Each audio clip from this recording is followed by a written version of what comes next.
da parte do Senhor, e eu convido os irmãos para abrir sua Bíblia no livro de João, nos distanciando um pouco da leitura que o nosso presbítero leu. Eu quero convidar os irmãos para abrir a sua Bíblia no livro, a primeira epístola universal do apóstolo João, primeira epístola de João, capítulo 1, versículo 1 de número 4, que diz: Ora, o que desde o princípio vimos com os nossos olhos e que temos contemplado, e as nossas mãos tocaram da palavra da vida, porque a vida foi manifestada, e nós a vimos e testificamos dela, e vos anunciamos a vida eterna, que estava com o Pai, nos foi manifestada. E o que vimos e ouvimos, isto anunciamos, para que também tenhas comunhão conosco. E a nossa comunhão é com o Pai e com o seu Filho, Jesus Cristo. E estas coisas vos escrevo, para que o vosso gozo se cumpra. Louvado seja o nome de Jesus. Meus irmãos, é interessante observar, o apóstolo João, ele tem a preocupação de revelar o seu contentamento e o seu gozo, e ele informar que a vida havia manifestado. E ele disse que através desta vida que havia se manifestado, ele tinha comunhão com Deus, e esta comunhão vinha do seio do Pai. Eu acho interessante, meus irmãos, que esta comunhão é a comunhão de entrelaçamento profunda com o Senhor. E ele diz: e ora, desde o princípio, o que vimos com os nossos olhos. Ele fala princípio, desde o início, aquilo que estava reservado, preservado por Deus. Eles chegaram a enxergar, ele disse, o que vimos com os nossos olhos e o que temos contemplado. Meus irmãos, quando ele usa a expressão princípio, ele está falando aqui, voltando-se para Gênesis. Desde o princípio, Deus já tinha reservado algo, um planejamento grande para a humanidade. E ele chega a dizer, e aquilo que desde o princípio estava reservado, o que vimos com os nossos olhos e temos contemplado, ele chega a dizer assim, foi revelado algo que era desde o princípio, desde o início, algo foi nos manifestado e temos contemplado. E as nossas mãos tocaram, louvado seja o nome de Jesus. Ele chega a dizer que viram, contemplaram e tocaram, porque a vida foi manifestada a nós, e vimos e testificamos dela, louvado seja o nome de Jesus. Isso é muito interessante observar, que João fala que algo que estava no seio do Pai, um mistério antes oculto para todos os homens, agora era manifestado. Abra sua Bíblia em Efésios, livro de Efésios, por gentileza. Capítulo 1, versículo de número 8, que diz, que ele tornou abundante para conosco em toda sabedoria e prudência, descobrindo-nos o mistério da sua vontade, segundo o seu beneplácito que propuseram em si mesmo, de tornar a congregar em Cristo todas as coisas, na dispensação da plenitude dos tempos, tanto as que são do céu, como as da terra. Quando nós podemos observar que o que Paulo fala, o que João fala, de aquilo que estava no seio do Pai, a pessoa que estava no seio do Pai, e foi revelado a palavra, o verbo, que é Cristo. Aqui o apóstolo Paulo, no livro de Efésios, ele chega a dizer que era um mistério oculto. E quando se fala de mistério, meus irmãos, não está falando de mistério oculto a alguns, mas era a todos. Um mistério oculto. Ele diz, descobrindo-nos o mistério de sua vontade. Este mistério abrangia vontade e conselho. Ele chega a chamar isso de o beneplácito. Aleluia! O conselho eterno de Deus.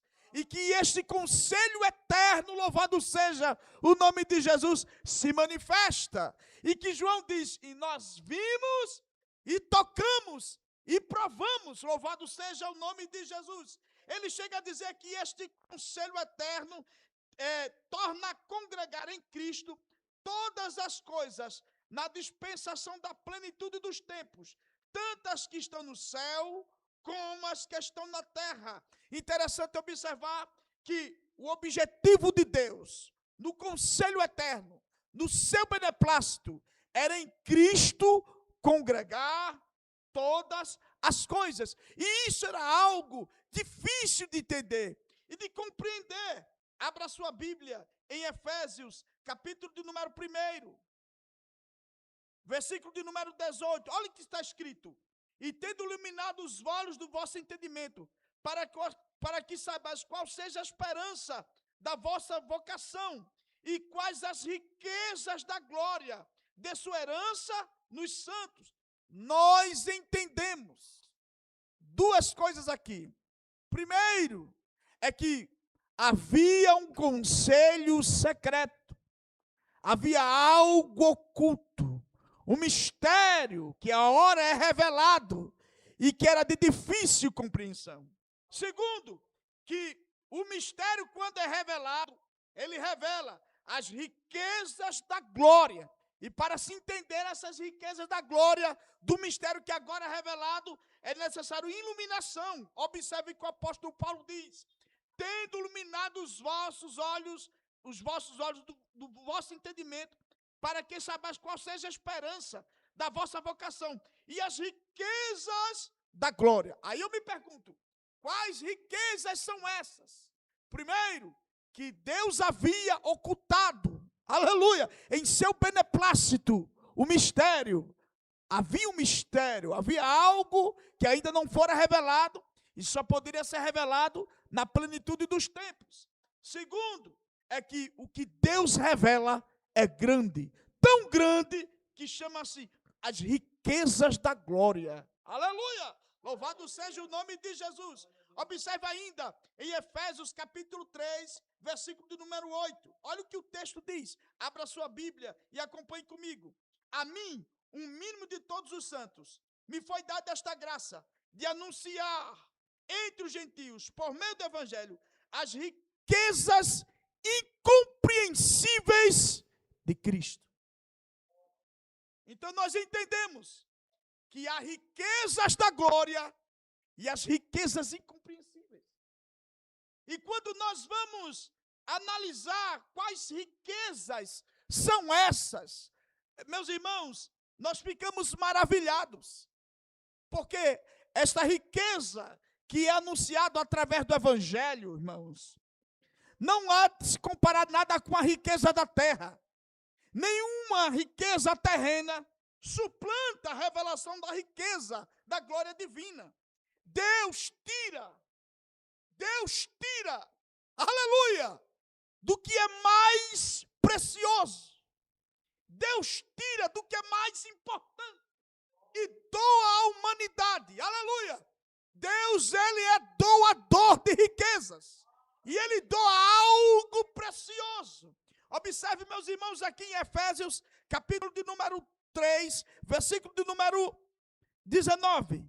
A qual sobre a excelente grandeza do seu poder sobre nós, o que cremos, segundo a operação da força do seu poder, aí ele revela a riqueza, que manifestou em Cristo, ressuscitando os mortos, pondo à direita de Deus, acima de todo principado, poder, potestade e domínio, e todo nome que se nomeia, não só nesse século, mas também o vindouro. E sujeitou todas as coisas aos pés, e sobre todas as coisas o constituiu como cabeça da igreja, o que é o seu corpo, a plenitude daquele que cumpre tudo em todos. Quem pode dizer amém? Amém. Eis o mistério. Deus doa a Cristo. Aleluia! Cristo é doado, é entregue, louvado seja o nome de Jesus. E ele veio de uma maneira poderosa. Deus manifesta a sua graça, unindo todas as coisas através de Cristo. Ele nos céus e a terra, através do seu sacrifício. Eu acho interessante que isso são riquezas. E por que Paulo chama isso de riquezas incompreensíveis. Abra sua Bíblia no livro de Hebreus.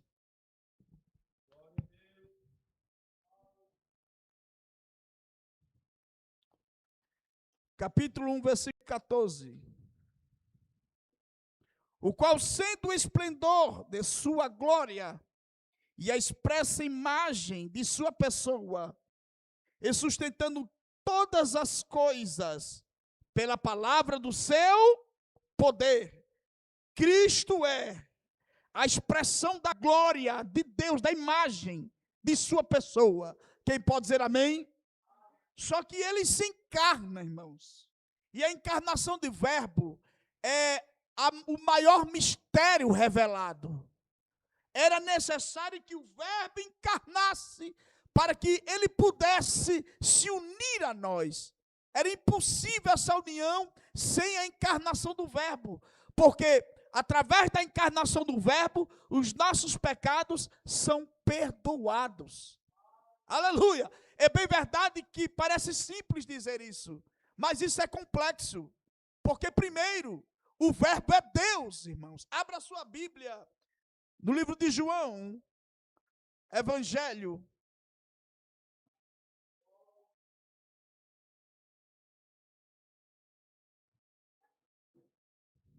Evangelho de João, capítulo 1. Olha o que diz a palavra de Deus. João Evangelho, capítulo 1, versículo 1.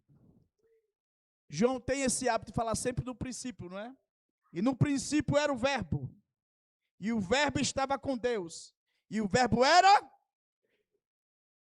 este verbo aqui, que é o Cristo, que é o Salvador da humanidade. Era um mistério oculto, escondido. Aleluia! Salvador de toda a humanidade. Ele tinha um objetivo, Deus já tem um objetivo de alcançar toda a humanidade. Aí diz, e ele estava no princípio com Deus, e todas as coisas foram feitas por ele, e sem ele, nada do que se foi feito, se fez. Ele dá autoridade ao verbo. O texto diz, o verbo tem poder de criar, ele é Deus. Aleluia! Tem atributos divinos, e o verbo foi enviado. O texto ainda diz no versículo de número 4, e nele estava a vida, e a vida era a luz dos homens, e a luz resplandece das trevas, e as trevas não a compreenderam. Por quê, meus irmãos? Porque o verbo encarnado vem das riquezas insondáveis de Deus. É incompreensível na concepção humana, irmãos.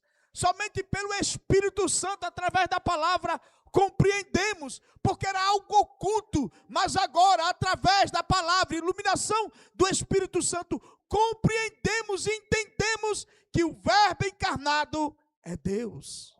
Aleluia! Quando nós vemos isto, convidamos aos irmãos a abrir a sua Bíblia, João capítulo 1, versículo 14. Olha o que diz o texto. E o verbo se fez carne e habitou entre nós, e vimos a sua glória como a glória do unigênito do Pai. Quando ele fala glória aqui no original, ele está falando da personalidade, do jeito do Pai, do caráter do Pai. Ele estava dizendo assim, nós o vimos, mas nós vimos Deus nele.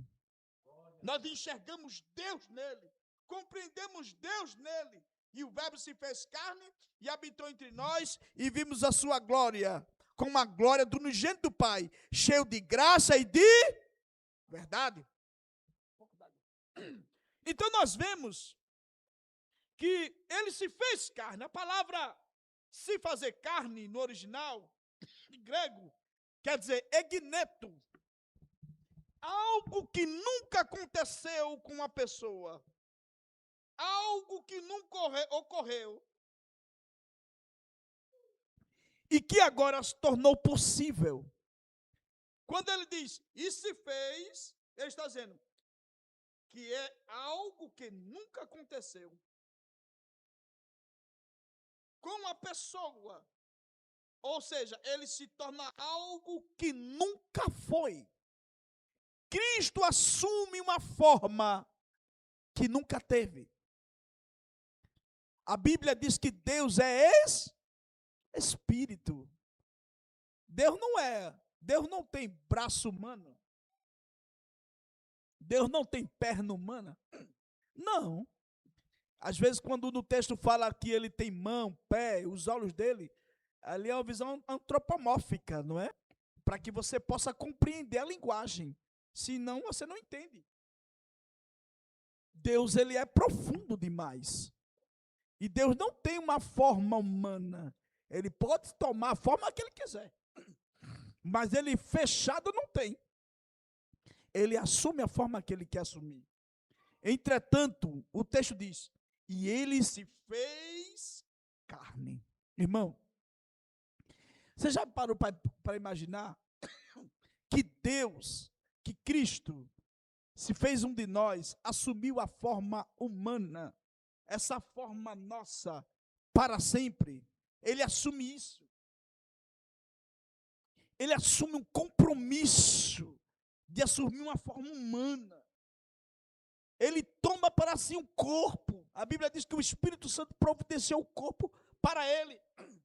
E é claro que esse corpo que ele assume, a Bíblia diz que é rasgado na cruz, mas o mesmo corpo é ressurreto depois. E a Bíblia relata que ele subiu à direita do Pai. Deus, homem, está sentado à destra de Deus, intercedendo por nós.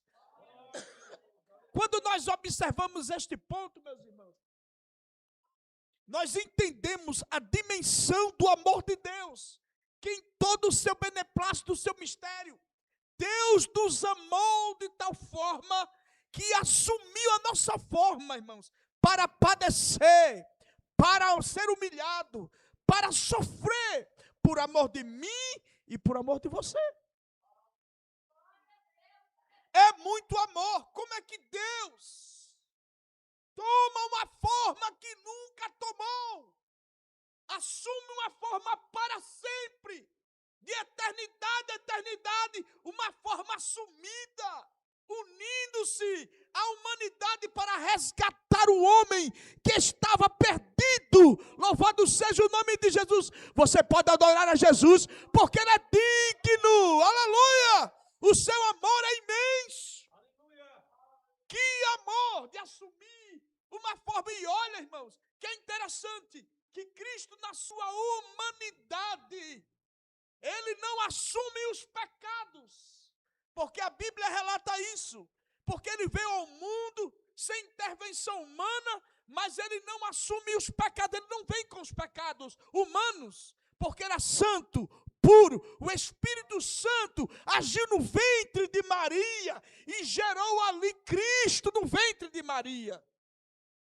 Mas eu quero que você entenda que Cristo não herdou os pecados humanos, mas Cristo herdou a fraqueza física. Ele se cansou, ele tinha fome, ele tinha cansaço, ele dormia, ele se enfadava. Louvado seja o nome de Jesus. Essas são as riquezas da glória. Aleluia, aleluia. O amor de Deus é a maior riqueza. É a maior riqueza, ao ponto dele se entregar. Abra sua Bíblia em Colossenses capítulo 2, versículo de número 9.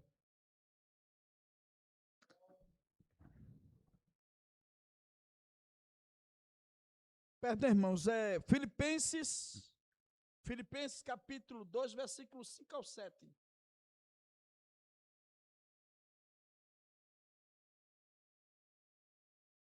Olha o que o texto diz. Que haja em vós o mesmo sentimento que houve também em Cristo Jesus, que sendo em forma de Deus, olha aí, ó, que sendo em forma de Deus, não teve por usurpação ser igual a Deus, mas esvaziou-se de si mesmo, tornando-se em forma de servo, fazendo-se semelhante aos homens. Observe aqui, meus irmãos, que quando Cristo veio habitar entre nós, ele é Deus, irmãos. Jesus jamais deixou de ser Deus. jamais deixou de ser Deus. Ele era Deus puro, porém ele esvaziou-se de sua glória. E isso é uma riqueza. Isso é uma riqueza. Aleluia! Ele se esvazia de si mesmo, mas ele não muda a sua personalidade. Deus aqui, mesmo Jesus aqui, em seu corpo humano, ele não muda a personalidade dele. Não há dupla personalidade. Há pessoas que acham que há dupla personalidade divina. Por exemplo, Jesus homem é uma coisa e Jesus Deus é outra coisa. Jesus homem é uma personalidade, Jesus Deus é outra personalidade. Não, Senhor. A personalidade é única que transita entre as duas naturezas. Eu vou repetir isso. Uma só personalidade, um só caráter que transita entre as duas naturezas. O nome disso é união hipostática. Não é fusão das naturezas, mas é união das naturezas. Não se mistura. Aleluia! Vê que negócio, vê que mistério. Vê que mistério. Não pode se misturar, mas pode se unir. Aleluia! E uma natureza não ultrapassava a natureza da outra.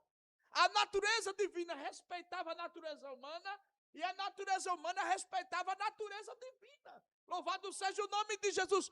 Portanto, no dia que crucificaram Jesus, era Deus que estava na cruz. Você quer maior riqueza do que essa? A maior declaração de amor que existe no mundo. Aleluia! Próprio Deus crucificado, cravado na cruz, para tornar agregar todas as coisas. Quando eu vejo isso, eu me alegro demais, porque isso nos dá a entender a humildade divina. Por isso que quando Jesus diz assim, que ele era humilde, é verdade.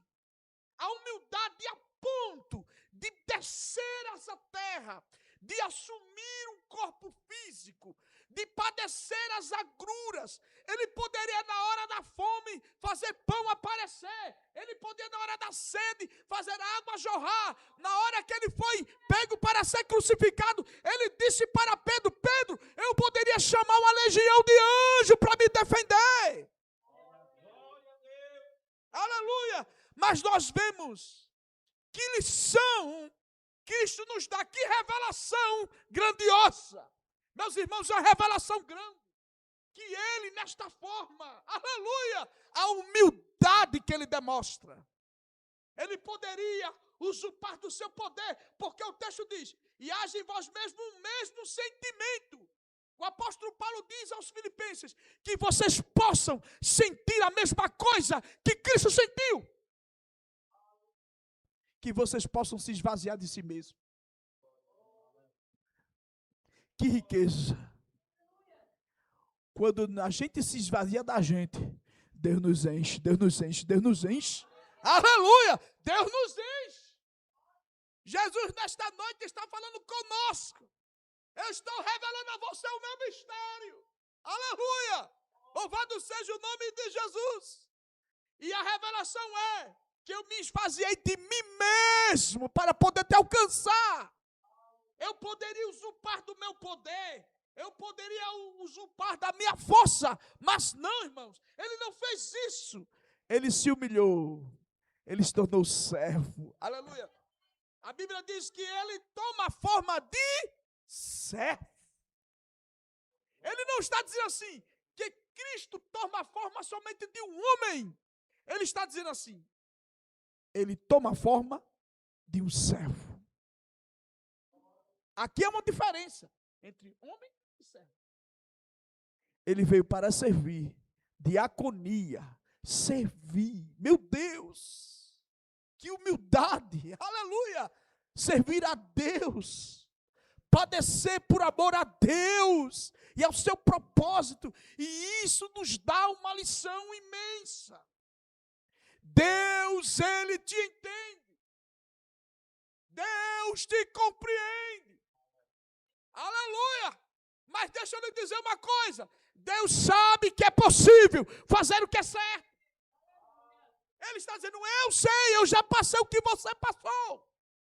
Mas eu não deixei o poder me subir a cabeça. Aleluia! Não, eu me esvaziei de mim mesmo. Será que podemos nos esvaziar de nós mesmos, irmãos, e servirmos a Deus? Abra sua Bíblia em Colossenses capítulo número 2, versículo 9.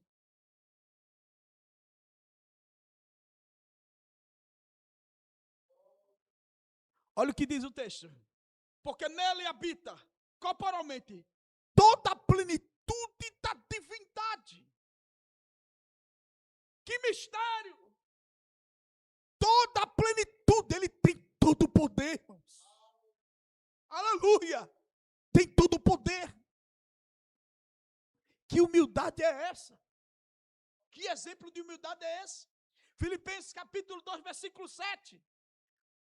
Abra sua Bíblia, Filipenses capítulo 2, versículo 7. E verifique comigo. Mas aniquilou-se a si mesmo, tomando a forma de servo, fazendo semelhante aos homens, e achado na forma de homem, humilhou-se a si mesmo, sendo obediente até a morte de cruz. Meus irmãos, você parou para pensar que ele vai descendo e aniquilou-se a si mesmo, ponto. Tomando a forma de servo, ponto. Aí depois vai baixando, fazendo semelhante aos homens, já não é mais servo, é semelhante aos homens, ponto. Aí no versículo 8 ele diz, e achado em forma de um homem, humilhou-se a si mesmo, sendo obediente.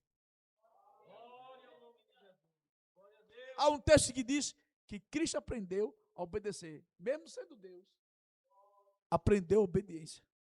Uma experiência diferente. Às vezes a gente quer ser tanta coisa. Às vezes a gente não consegue perdoar. Às vezes a gente não consegue vencer certos sentimentos. Às vezes a gente não consegue vencer certas barreiras. É tanta coisa. Mas Cristo, meu Deus, Ele nos dá uma lição de humildade. Ele se aniquila para fazer a vontade de Deus. Aleluia! Louvado seja o nome de Jesus. E ele diz que é obediente. Oh, aleluia! Ele se entrega a um desejo de obedecer a Deus. Há um anseio de servir, um anseio de obedecer, um anseio de seguir segundo a vontade de Deus. E este sentimento é derramado pelo Espírito Santo no seu coração. Receba este sentimento, aleluia, vindo do Espírito Santo. Porque, meus irmãos, podemos resistir a Deus e ao seu divino Espírito Santo. Mas de forma graciosa o Espírito Santo está dizendo, eu vim a este mundo. Eu me humanizei, abandonei a minha glória, me esvaziei de mim mesmo, me humilhei como homem, como servo, como escravo, e fui obediente até a morte de cruz. Meus irmãos, a palavra esvaziar-se no grego é kenosis, que quer dizer disposição, que houve Jesus para abrir mão de sua glória. Uma disposição para abrir mão da glória. Você está disposto a abrir mão do orgulho? Você está disposto a abrir mão da incredulidade? Da dúvida? Muitas vezes a gente é aconselhado, a gente não quer seguir um conselho. Chega uma pessoa para nos aconselhar, não quer seguir conselho não. Porque quando o conselho chega, o conselho vai bater no orgulho. O conselho vai bater no orgulho. E aí vem quando bate no orgulho, duas coisas acontecem. Ou eu aceito, ou eu me levanto e eu não vou receber isso nada. É verdade. E facilmente nós resistimos uma orientação, facilmente nós resistimos um aconselhamento, facilmente resistimos uma direção. Às vezes a gente aconselha um membro, um crente da igreja, um obreiro. E quando a gente está aconselhando, muitas vezes, há uma resistência. E a pessoa, sabe, se levanta e diz, não quero seguir, eu não vou seguir. Se não diz para mim, mas pensa. Mas nós vemos aqui, irmãos, que a posição de Cristo foi diferente. Cristo abre mão da sua glória. Isso é um exemplo, irmãos. Isto é uma riqueza da glória divina. Aleluia, isso é uma riqueza. Enquanto os homens procuram riqueza para se vangloriar, aleluia, a glória de Deus está em outro ponto, na contramão do critério do mundo. Meus irmãos, você nasceu de novo, os critérios são outros. Os critérios são outros. Se Cristo habita dentro de nós, o desejo de cada um de nós é de servir a Deus. Tem que existir esse desejo. Abra sua Bíblia em Hebreus capítulo 5, versículo 8.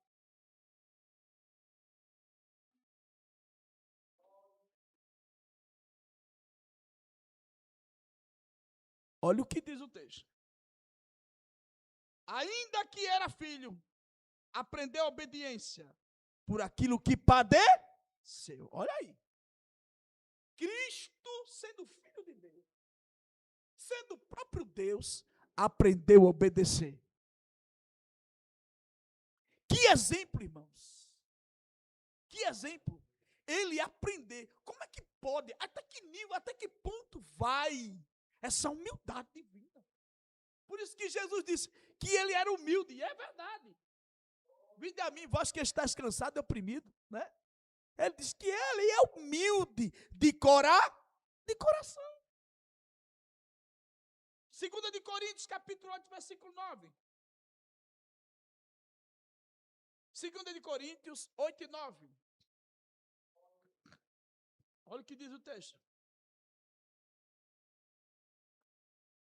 Porque já sabeis a graça do nosso Senhor Jesus Cristo, que sendo rico por amor de vós, se fez pobre, para que pela sua pobreza enriqueceis. Ele se fez pobre para te enriquecer. E você ainda fica tateando na oração. Depois da revelação dessa, você vai orar diferente. É sério. Você vai entender que as misericórdias de Deus são imensas, são insondáveis. Não se dá para calcular a misericórdia divina. Você vai entender que Jesus é o primeiro que quer mais amizade com você, que quer se aproximar. Você pensa, eu vou dobrar meu joelho, eu quero me aproximar de Deus. Mas fique sabendo nessa noite, é Deus que quer se aproximar de você. É Ele, porque Ele não mudou, Ele é o mesmo, ontem, hoje e eternamente. Deus quer se aproximar de você. E Ele diz, para se aproximar de mim, abra a mão de você mesmo. Você quer me encontrar? Você quer me encontrar? Se esvazie de si mesmo. Quando você se esvaziar de si mesmo, você me encontra. Aleluia! Louvado seja o nome de Jesus. Aleluia! Abra sua Bíblia, Lucas capítulo 22, versículo 27.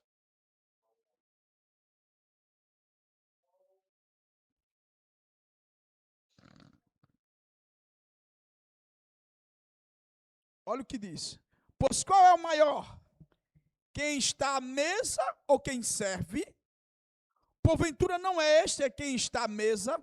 Eu, porém, entre vós, sou como aquele que serve. Olha o exemplo de Jesus. Qual é o maior? Quem está à mesa ou quem está servindo? Quem está à mesa, irmãos, ele é o maior, porque ele vai ser servido. Mas veja o que Jesus diz. Eu, porém, entre vós sou como aquele que...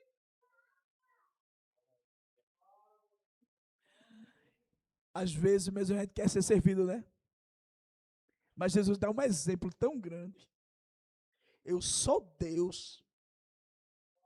Em mim está a plenitude de todas as coisas. Eu sou o alfa e o ômega, princípio e fim. Aleluia! E ainda sirvo. Aleluia! Quando você fizer algo para Deus, faça com alegria, sirva com alegria. Aleluia! Qual é a intenção de eu servir a Deus? Será que eu estou entendendo o exemplo do próprio Cristo que Ele nos dá? Aleluia!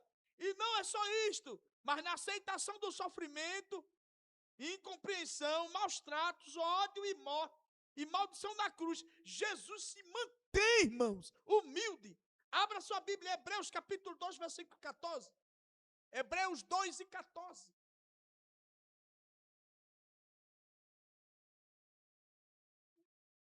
Olha o que o texto diz.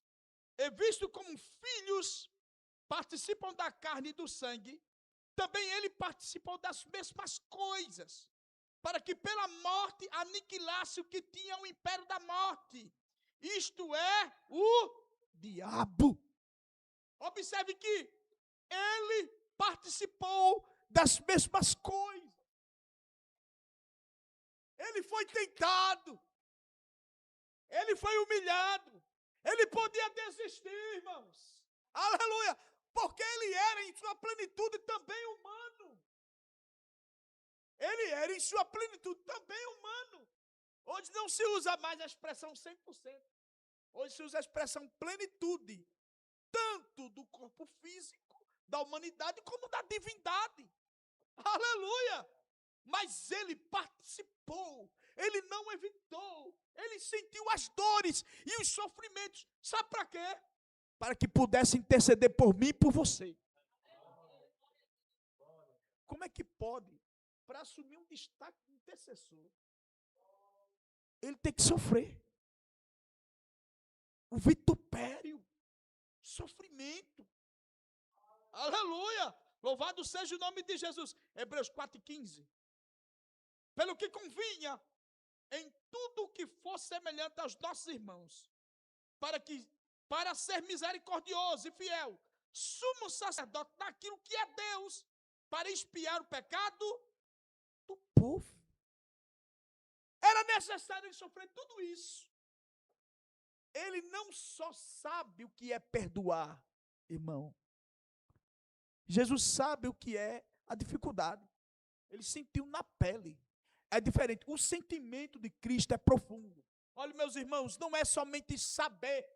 Ele provou da dor. Ele não provou do pecado. Ele provou da dor. Ele provou do julgamento do pecado, porque ele assumiu as culpas. Ele sabe o que é um perdido. Ele sabe o que é alguém prostrado. Ele sabe o que é um crente desanimado.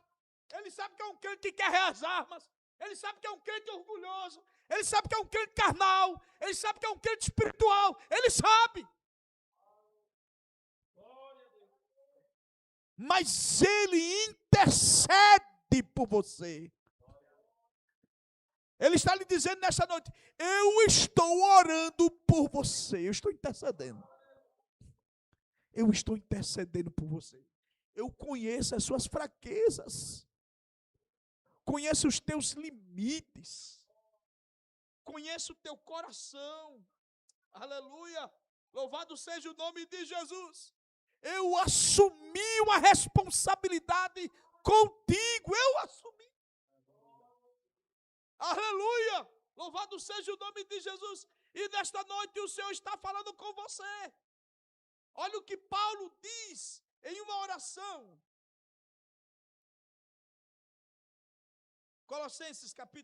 Efésios capítulo 3.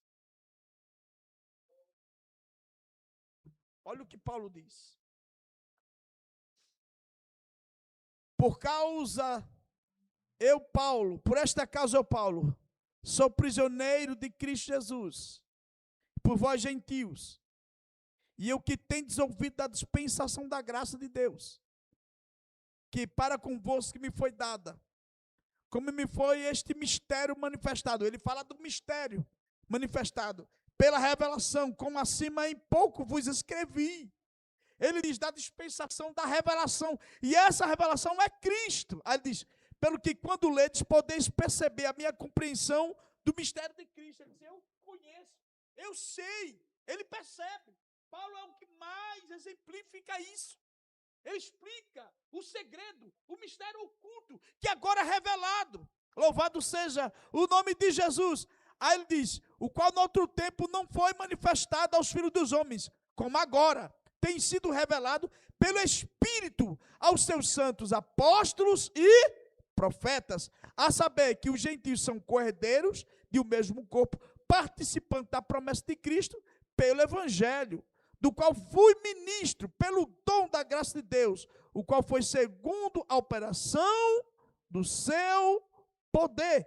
Paulo aqui faz uma oração, e olha a oração dele, versículo de número 12, ele diz, no qual tendes ousadia, acesso e confiança pela fé nele, portanto vos peço, não desfaleçais na minha tribulação por vós, que são a vossa glória. Aí ele diz, por causa disso me ponho de joelhos perante o Pai do nosso Senhor Jesus Cristo, do qual toda a família do céu e na terra toma nome, para que segundo as riquezas da sua glória vos conceda que sejais corroborados com poder pelo Espírito Santo no homem interior. Deixa eu explicar aqui uma coisa. Paulo ora, e ele diz assim, diante dessa revelação, eu quero orar. Eu quero pedir que vocês sejam fortalecidos do Espírito. Ele ora, ele intercede, para que segundo as riquezas da glória, quando ele faz assim, eu estou orando segundo a riqueza. Por que ele faz isso? Você entendeu o que é riqueza, que eu falei aqui o tempo todo. Qual é a riqueza da glória? Cristo. Sacrifício. Amor. Misericórdia. Aí ele diz assim, eu estou orando, porque eu sei que Deus é rico para te deixar forte, fortalecido. Olha, meus irmãos, esta oração de Paulo é uma oração poderosa, porque ele ora com conhecimento. Uma coisa é você pedir algo sem entender, mas ele aqui ora com entendimento. Ele acessa os arcanos divinos. Ele acessa a dispensa celestial. Não se acessa essa dispensa sem entender esta verdade. Você sabia? Tem pessoas que vivem uma vida de fracasso espiritual porque ainda não entendeu isso. Não entendeu a importância da encarnação do Verbo. Não entendeu. Porque se o Verbo se encarnou e o Verbo está à direita do Pai, o Espírito de Deus nos tornou corpo dele e ele é a cabeça. Ele é a cabeça e a cabeça sonda todo o corpo. E ele sabe como o corpo está. E a Bíblia diz que ele não... Quem é cabeça, quem cuida do corpo não a despreza. Ninguém aborrece seu próprio corpo. Antes cuida dele e alimenta. Aí Cristo está dizendo assim, eu estou te sondando. Eu te conheço. E nesta noite eu estou dando força a você. Eu estou te dando força. Aleluia. Às vezes tem parte do corpo que está enfermo. Mas hoje Jesus está socorrendo aqui. Através da sua palavra, ele socorre. Ele dá saúde. Corroborar, irmãos, é dar poder, força, ânimo. Você já tem o Espírito Santo. Você faz parte da unidade do corpo de Cristo.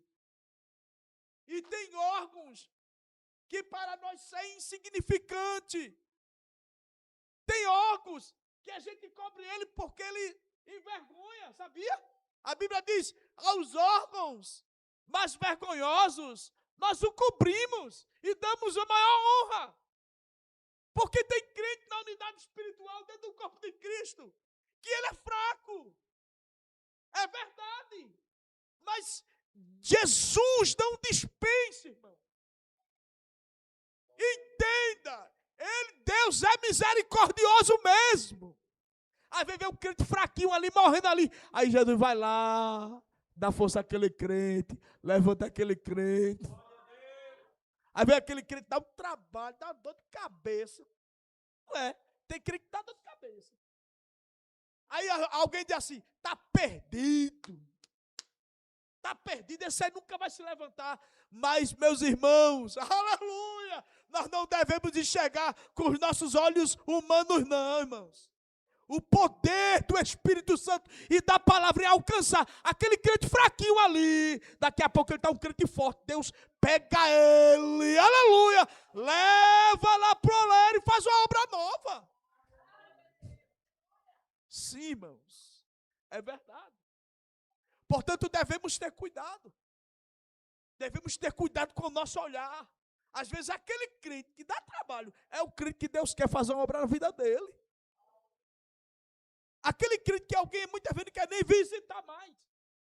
Aquele crente que todo mundo virou as costas. Ou que alguém disse, Deus me livre, eu passo perto daquele irmão. Mas é ele que Deus ama muitas vezes. E é ele que Deus vai tratar dele. Muitas vezes, irmãos, aleluia, para Jesus não perder, permite aquele crente ficar doente. Para ele não perder, permite ele fraco. E a Bíblia diz, e há outros até que Deus guarda, para não perder. Meus irmãos, essa unidade espiritual, o corpo de Cristo é algo sério. Tem gente que pensa que igreja é qualquer coisa. Não, irmãos, não. Cristo é o administrador da igreja. Ele cuida dos crentes. Isso é bom para os crentes entender o cuidado disso. Louvado seja o nome do Senhor. Por isso que é importante, olha, caminhar nos cultos, estar presente nos cultos de doutrina, nos cultos de oração, participar para receber da palavra de Deus. E a palavra de Deus que faz a obra necessária. É a espada do Espírito. Quem pode dizer amém, meus irmãos? Portanto, meus amados irmãos, que nós possamos mantermos firmes na palavra do Senhor, que cada um de nós possamos guardar o que você ouviu aqui hoje. Abra mão do orgulho, abra mão de ressentimentos, abra mão de lembranças que lhe trazem angústia e dor, abra mão de coisas que atrapalham o desenvolvimento espiritual, porque nós vemos que Cristo venceu a morte, Cristo venceu o inferno, Cristo venceu o mundo com amor. Aleluia. Amém, meus irmãos? O amor supera. Então não tem quem resista o amor divino. E esse amor está derramado em nossos corações. Amém? A palavra de Deus é doce mais que o mel. O que a toma pela fé há de ser fiel, porque Deus nos concedeu o Emanuel, rocha viva de onde mana leite e mel. Graças a Deus, meus irmãos,